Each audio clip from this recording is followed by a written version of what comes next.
to Texas. Clint, you're up. Hey, thanks, Scott. Hey, Karen, thank you so much for your time and meeting with us and all the wonderful insight you've shared.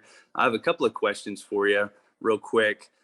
First, regarding the Harvard study, I specifically thought about it because of what we're trying to do here at TCC and what Scott and everybody's doing such a good job of, is building relationships and where that intersects so that you can be professionally fulfilled as well. And so I'm curious about that Harvard study, if it made any mention of, okay, it showed the happiness was much higher for people that concentrated on their relationships. Does it give any insight onto how that affected their careers moving forward?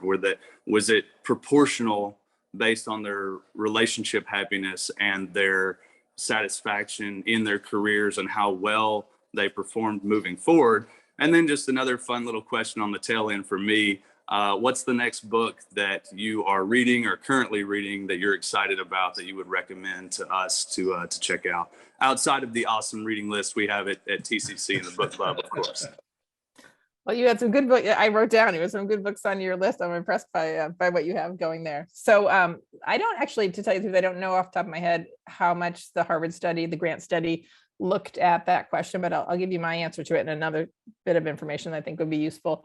I think people do better in their career when they're happy as people. I just think that happens, right? So if generally you're happy with who you are and how your life is overall at work and at home, I think you do better. I think you're more excited about going to work, you have more energy. I think feeling fulfilled in all aspects of your life turns into better work. I really believe that. I think we can all succeed more than we might realize if all of our life feels pretty good.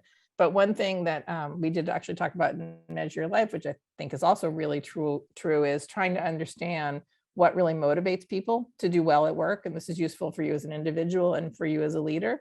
And the most popular article in HBR for years was something that looked at motivation, basically I think it was called For the Last Time, what really motivates people.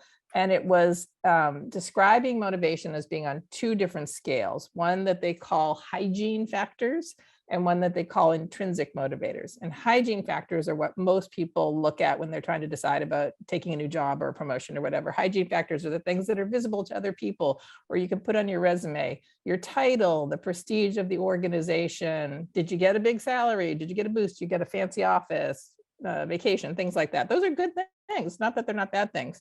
But the hygiene scale, the author of this thing, a guy called Hertzberg, said was the whole scale of being fully satisfied with hygiene and not being satisfied was, I'm not unhappy with my job. That's the top of it. I'm not unhappy with my job. So if your hygiene factors are all satisfied, you may be not unhappy with your job. That's not the same thing as I am really satisfied and happy with my job.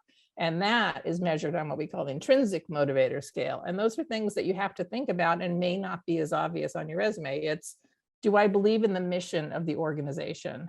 Am I given chances to grow and stretch? Am I respected by my peers and my boss? Do I respect my peers and my boss?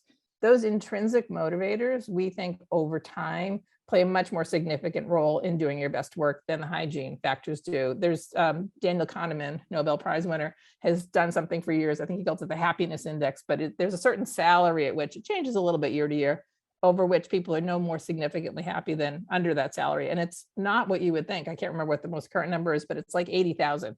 It's not 500,000. It's so once people reach a certain level, they tend to be the same, happy above it, but not more happy. So money only fulfills a hygiene factor. Those other things are much more important for the long run, I think, to be happy in your career. And that involves different kinds of things. And I think you succeed when you have the intrinsic motivators. I think that's critical. Love it.